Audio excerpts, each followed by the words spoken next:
Hello my viewers, कैसे हैं आप सब। Welcome back to my channel. I hope आप अच्छे होंगे और सीटेट की तैयारी भी अच्छे से कर रहे होंगे। यहाँ पर हम करने वाले हैं सीटेट अपर एंड प्राइमरी दोनों लेवल के लिए प्रैक्टिस सेट। अगर आप चैनल पर नए हैं और आपने अब तक कोई वीडियो नहीं देखी है तो प्लीज़ जाइए और चैनल को सब्सक्राइब कीजिए। प्लेलिस्ट में जाकर पुरानी सारी वीडियो देख लीजिएगा। यहाँ पर हम करने वाले हैं पेडागोजी के साथ हिंदी के क्वेश्चन। अब मैं करा रही हूँ मोस्ट इंपॉर्टेंट क्वेश्चन जो बार बार रिपीट होते हैं, तो उसी के साथ हम हिंदी भी करने वाले हैं और हिंदी का पैराग्राफ भी सॉल्व करेंगे। चलिए देर न करते हुए आते हैं क्वेश्चन नंबर 1 पर। यहाँ पर दिया हुआ है, बाल विकास के क्षेत्र में मस्तिष्क नम्यता संप्रदाय का क्या सुझाता है। यहाँ पर एक शब्द आया है मस्तिष्क नम्यता, तो मस्तिष्क नम्यता क्या होती है और इस संप्रदाय का क्या अर्थ है हमें बताना है।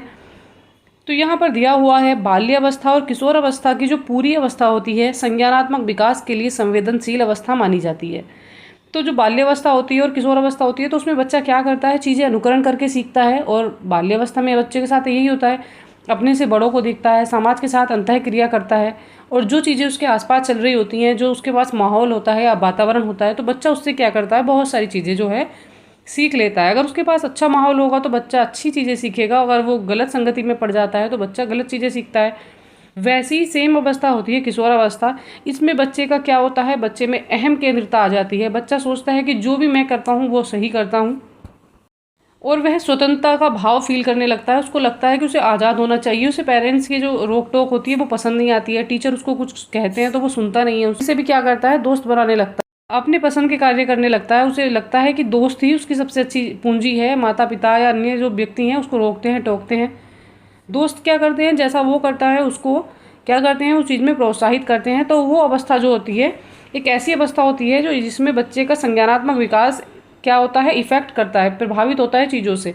बच्चे अपने दोस्तों को देखकर सोचते हैं कि अगर इसके पास बाइक है तो मैं भी बाइक ले लूँ, अगर ये इस तरह का स्टाइल बना रहा है तो मैं भी ऐसा स्टाइल बनाऊँ, ऐसे तरह तरह के अच्छे अच्छे कपड़े पहनूँ, सुंदर दिखूँ, थोड़ा एटीट्यूड दिखाऊँ। तो वो सब चीज़ें क्या होती हैं, वो एक संज्ञानात्मक विकास पर प्रभाव डालती हैं। बच्चा चीज़ों को देख देख कर सीखने की कोशिश करता है और अपने आप में वो चीज़ें लाता है। तो ये दोनों अवस्था जो है कैसी मानी गई हैं, संवेदनशील मानी गई हैं। ये बात सही है। चलिए आते हैं ऑप्शन नंबर बी पर। बी में दिया है, विकास सभी बालकों में एक समान दर से होता है। तो एक समान दर से विकास नहीं होता है, ये ऑप्शन गलत हो जाएगा। सभी में जो विकास की दर है वो अलग अलग होती है। यहाँ पर दिया है ऑप्शन नंबर सी, केवल आनुवंशिकता विकास को प्रभावित करती है और वातावरण नहीं। दोनों चीज़ें जो हैं विकास को प्रभावित करती हैं, आनुवंशिकता भी और वातावरण भी। तो यहाँ पर जो ऑप्शन सी है ये भी रॉन्ग हो जाएगा। एक क्षेत्र में विकास दूसरे क्षेत्र के विकास को प्रभावित नहीं करता। तो ये कह रहे हैं एक क्षेत्र का जो विकास है वो दूसरे क्षेत्र के विकास को प्रभावित नहीं करता, तो ये बात गलत हो जाएगी। सभी क्षेत्रों के विकास जो होते हैं इंसान को प्रभावित करते हैं, व्यक्ति को प्रभावित करते हैं। तो यहाँ जो हमें राइट आंसर मिला है वो है हमारा ऑप्शन नंबर 1। चलिए आ जाते हैं नेक्स्ट, देखते हैं क्वेश्चन नंबर 2। यहाँ पर कहा जा रहा है, किसी व्यक्ति की आनुवंशिकता से संबंधित कारक और वातावरणीय परिवेश से संबंधित स्रोत। अगर किसी व्यक्ति के आसपास जो आनुवंशिकता संबंधी कारक हैं और क्या उसके वातावरण से जुड़े हुए, परिवेश से जुड़े हुए कुछ स्रोत हैं, तो वो क्या करते हैं, विकास को कोई प्रभाव नहीं डालते। तो ये गलत हो जाएगा, विकास को प्रभावित करते हैं। एक जटिल तरीके की पारस्परिकता द्वारा विकास को रूप देते हैं। तो ये बात सही है। कभी पारस्परिकता नहीं करते और ना ही विकास को प्रभावित करते, तो ये बात भी गलत हो जाएगी। विकास पर बहुत ही कम प्रभाव डालते हैं, तो ये बात गलत हो जाएगी। विकास पर आनुवंशिकता और वातावरण जो है बहुत ज़्यादा प्रभाव डालते हैं। इस पर पूरा चैप्टर भी है और इससे क्वेश्चन बनते ही बनते हैं।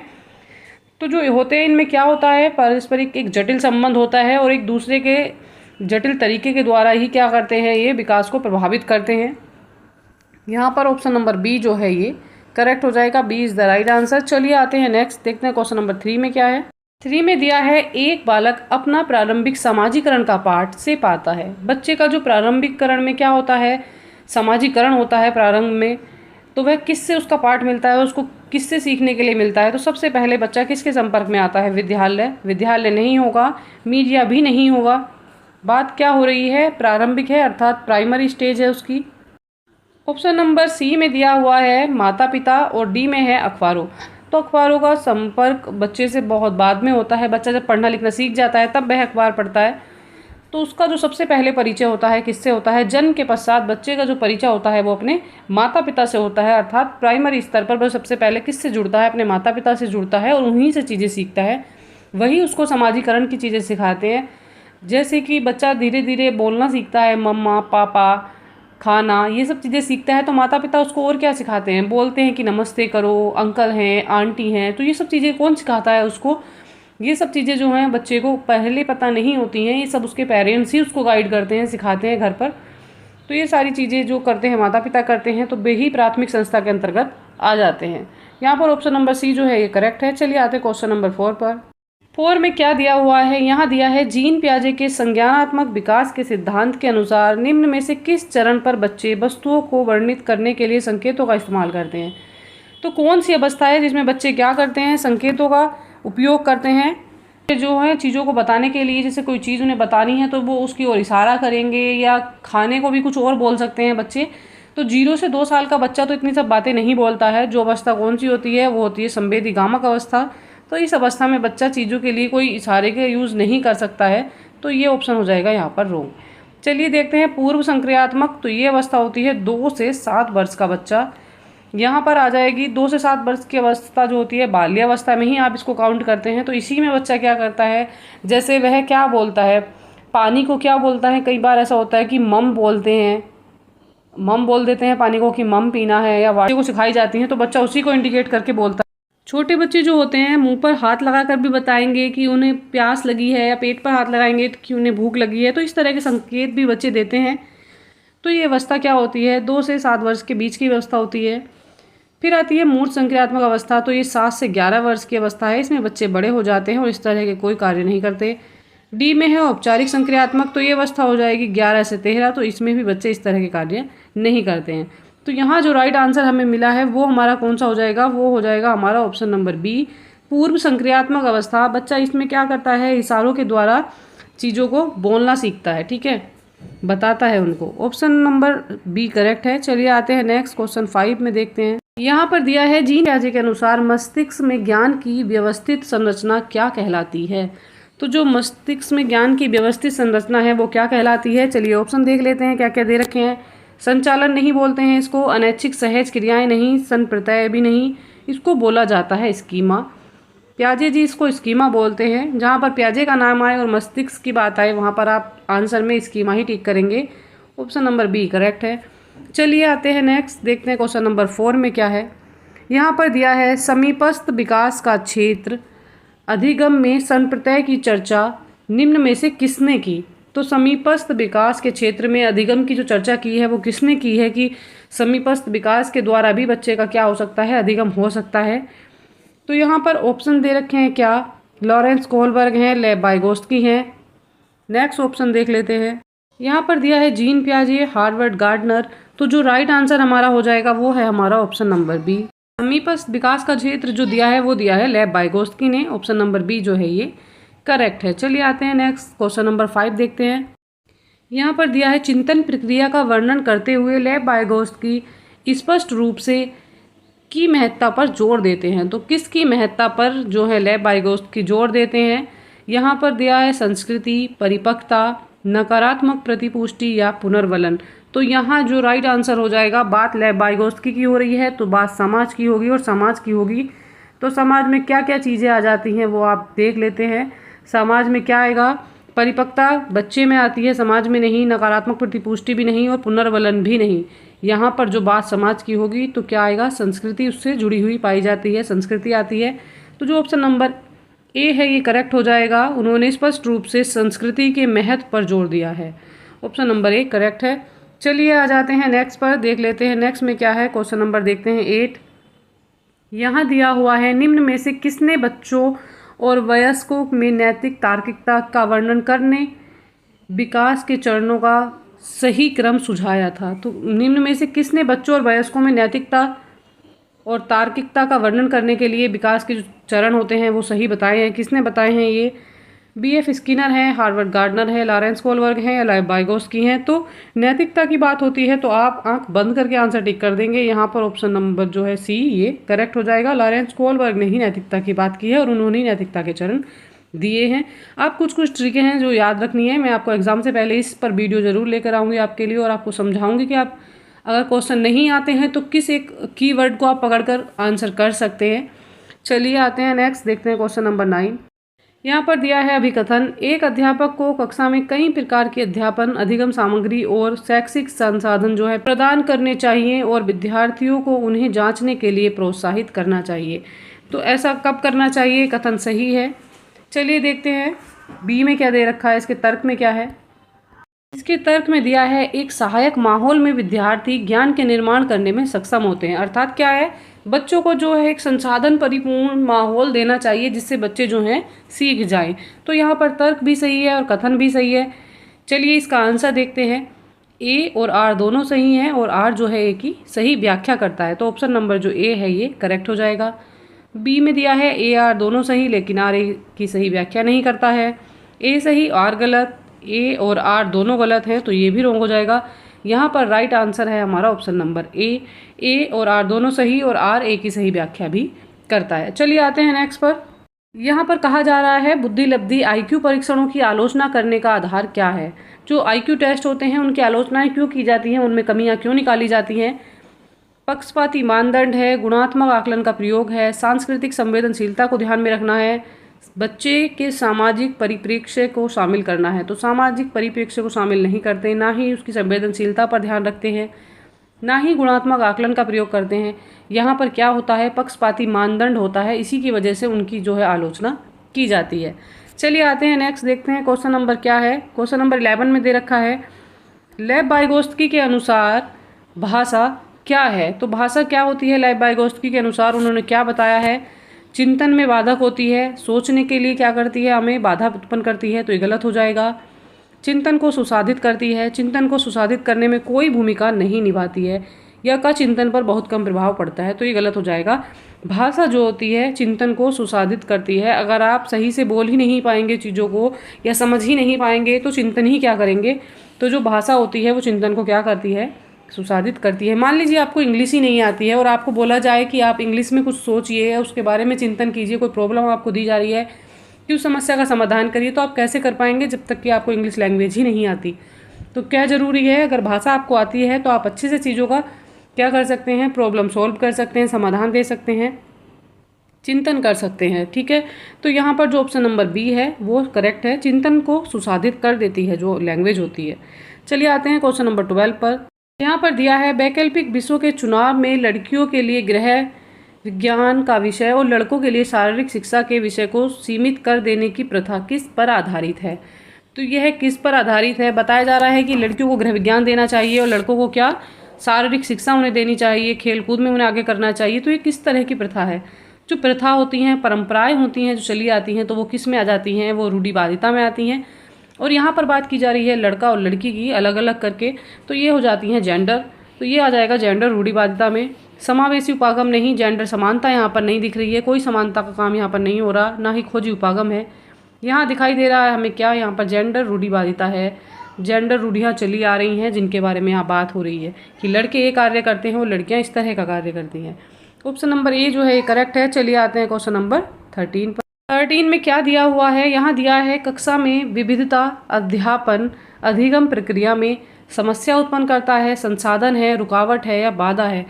तो जो कक्षा में विविधता होती है तो वो अध्यापन में क्या करता है। अगर आप अध्यापन करा रहे हैं कक्षा में, अधिगम कर रहे हैं कक्षा में, तो अगर वहाँ पर विविध प्रकार के बच्चे हैं, कोई किसी वर्ग से आ रहा है, कोई किसी लैंग्वेज का बच्चा है, किसी को कोई किसी कार्य में अच्छा है, कोई पिछड़े वर्ग से है, किसी को अच्छी मतलब इंग्लिश आती है, किसी को हिंदी अच्छी आती है, कोई कई सारी भाषाएं जानता है एक साथ, तो वो सब चीज़ें क्या करती हैं, कक्षा का एक ऐसा माहौल बना देती हैं कि वो संसाधन के रूप में कार्य करें। बच्चों को एक दूसरे से क्या मिलेगा, यहाँ पर बेनिफिट मिलेगा। जिसको हिंदी आती है अगर वो इंग्लिश वाले बच्चे के साथ बैठता है, उसकी मित्रता उसके साथ है, तो वो कुछ ना कुछ वर्ड इंग्लिश के रोज़ कुछ ना कुछ सीख जाएगा।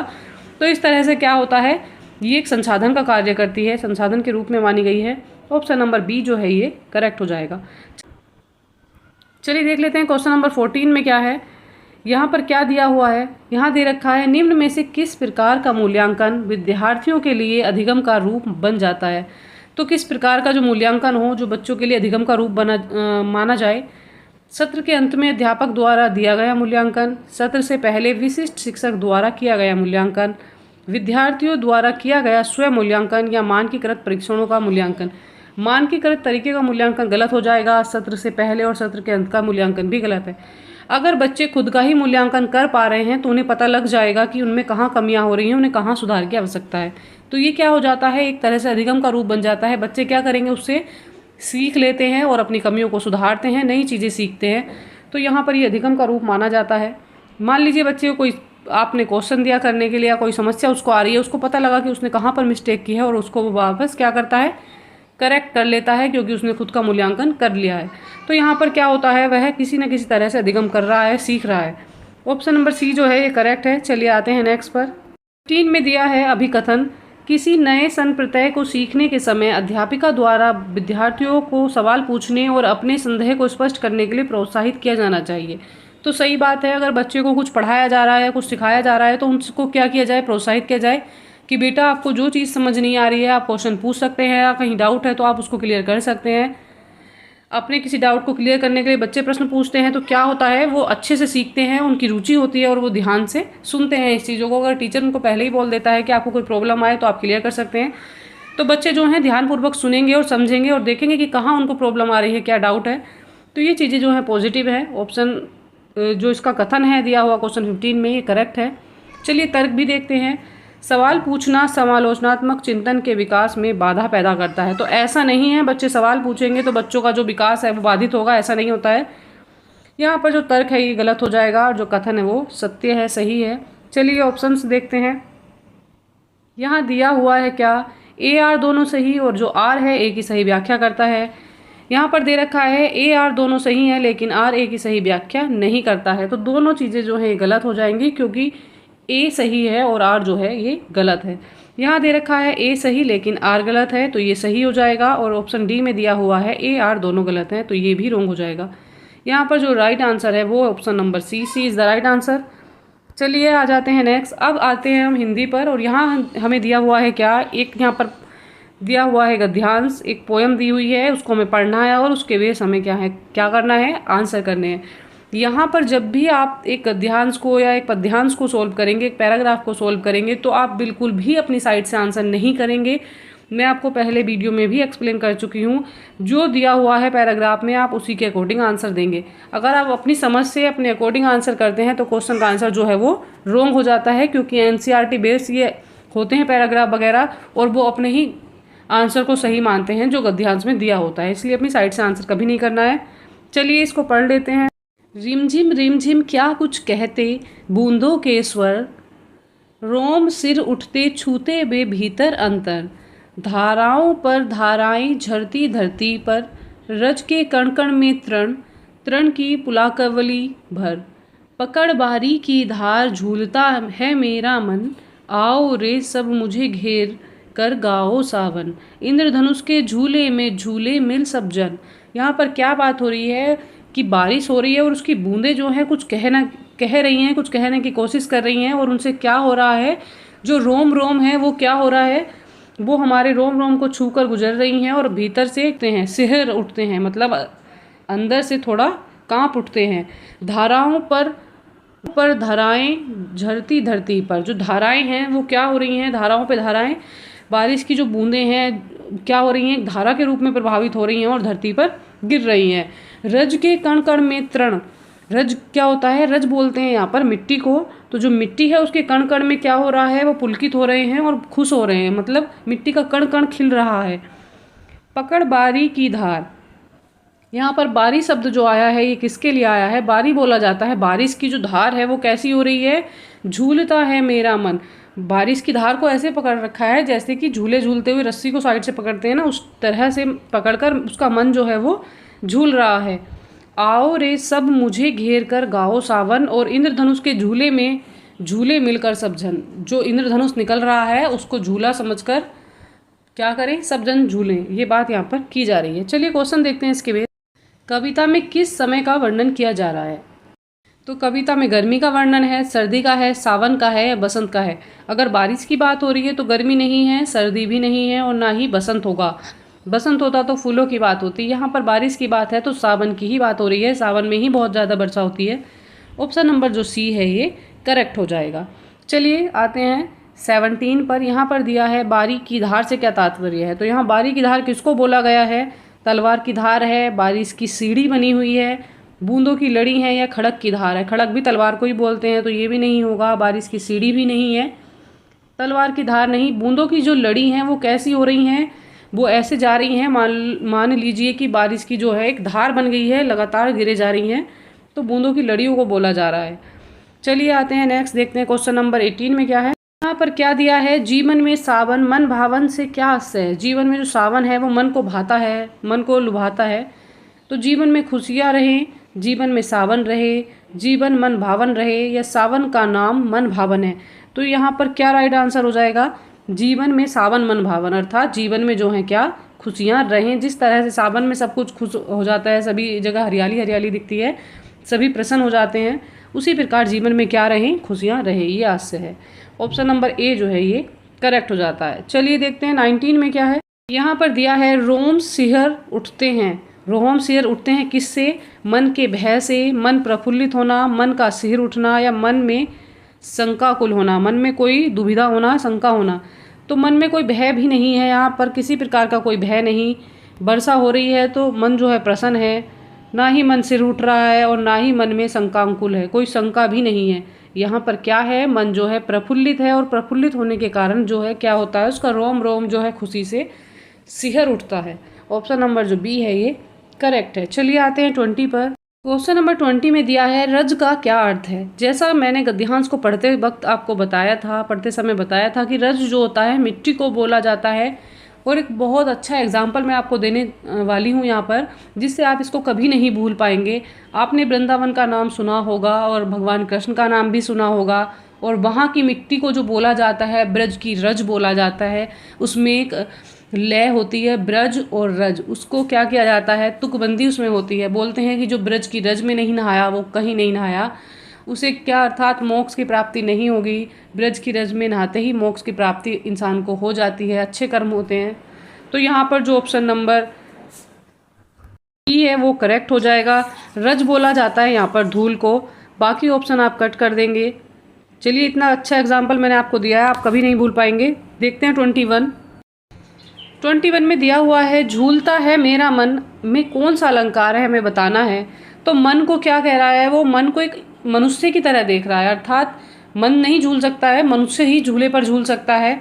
तो यहाँ पर क्या मन को वह मनुष्य की तरह दिखा रहा है कि जैसे कि मनुष्य एक झूले पर झूलता है, उस तरह से मन भी उसका क्या कर रहा है, झूला झूल रहा है। तो यहाँ पर रूपक नहीं है, ना ही उपमा है, ना ही यमक अलंकार है। यहाँ कौन सा अलंकार है, यहाँ है मानवीकरण, अर्थात मन को मानव की तरह देखा जा रहा है, वहाँ पर मानवीकरण किया जा रहा है। जो ऑप्शन नंबर सी है वो करेक्ट हो जाएगा। चलिए आते हैं 22 पर। यहाँ पर क्या दिया हुआ है, यहाँ दिया हुआ है जब बच्चे घर और समुदाय से अलग अलग भाषा अनुभवों के साथ विद्यालय में प्रवेश लेते हैं। क्वेश्चन नंबर 22 में दिया है जब बच्चे घर और समुदाय से अलग अलग भाषा अनुभवों के साथ विद्यालय में प्रवेश लेते हैं तो शिक्षक को विद्यालय में क्या करना चाहिए। बच्चे क्या है, अलग समुदाय से हैं, उनकी भाषाएं अलग अलग हैं और साथ में विद्यालय में प्रवेश ले रहे हैं, तब शिक्षक को क्या करना चाहिए, शिक्षक की क्या भूमिका होनी चाहिए। उनकी गृह भाषा की क्या करना चाहिए, उपेक्षा करनी चाहिए। तो ऐसा नहीं है, उपेक्षा नहीं करनी है, सबको क्या करना है, प्रोत्साहित करना है। अनुदेशन की भाषा पर ध्यान केंद्रित करना चाहिए, उनकी गृह भाषा का प्रयोग करना चाहिए। उनसे विद्यालय में घर की भाषा का प्रयोग नहीं करने के लिए कहना चाहिए। तो आप ऐसा नहीं कर सकते हैं, जो बच्चा घर से भाषा सीख कर आ रहा है आप उसके लिए मना नहीं कर सकते हैं। मान लीजिए बच्चा जो है हिंदी माध्यम की भाषा बोलता है, मातृभाषा अपनी हिंदी बोलता है और वह इंग्लिश मीडियम में एडमिशन लेता है, तब क्या है, आप उसको मना नहीं कर सकते हैं कि वो हिंदी माध्यम की भाषा या मातृभाषा ना बोले, केवल इंग्लिश ही बोले, ऐसा संभव नहीं है। तो चलिए जो राइट आंसर है उस पर आ जाते हैं। जो राइट आंसर है वो है उनकी गृह भाषा का प्रयोग करना चाहिए। बच्चे क्या करेंगे, अलग अलग समुदाय से हैं, अलग अलग भाषा से हैं, उनके अनुभव अलग अलग हैं और वो भाषा अगर कक्षा में प्रयोग करते हैं साथ में, मान लीजिए इंग्लिश तो वो सीख ही रहे हैं कक्षा में आकर और साथ ही अपनी भाषा भी बोल रहे हैं, तो बच्चे एक दूसरे की मातृभाषा और एक दूसरे की भाषा से भी सीखेंगे। तो ये एक संसाधन के रूप में कार्य करेगी, तो इसलिए इसको प्रोत्साहित करना चाहिए। ऑप्शन नंबर जो सी है ये करेक्ट है। की क्लास कैसी लगी, अगर आप चैनल पर नए हैं और आपने अब तक कोई वीडियो नहीं देखी तो प्लीज़ जाइए चैनल को सब्सक्राइब कीजिए और प्लेलिस्ट में जाकर पुरानी सारी वीडियो देख लीजिएगा। आपके सब्सक्रिप्शन से और लाइक से हमें मोटिवेशन मिलता है, तो प्लीज़ लाइक भी करिएगा और सब्सक्राइब भी करिएगा, जिससे हम आपके लिए अच्छी अच्छी वीडियो लेके आते रहें। अच्छी तैयारी के लिए हमारे साथ बने रहिएगा। नेक्स्ट क्लास में मैं आपको करवाने वाली हूँ इंडिया के जो 28 स्टेट हैं वो मैप में आपको रीड करवाने वाली हूँ, मैप समझाने वाली हूँ और मैप के बेस क्वेश्चन आपको करवाने वाली हूँ, क्योंकि ईवीएस वाले पोर्शन में और अपर पेपर में भी क्या होता है, जो मैप के क्वेश्चन है वो बहुत ज़्यादा आते हैं, 4-5 क्वेश्चन आपके बन ही जाएंगे वहाँ से। तो इसीलिए मैं आपको मैप भी करवाऊँगी। अच्छी तैयारी के लिए साथ में बने रहिएगा।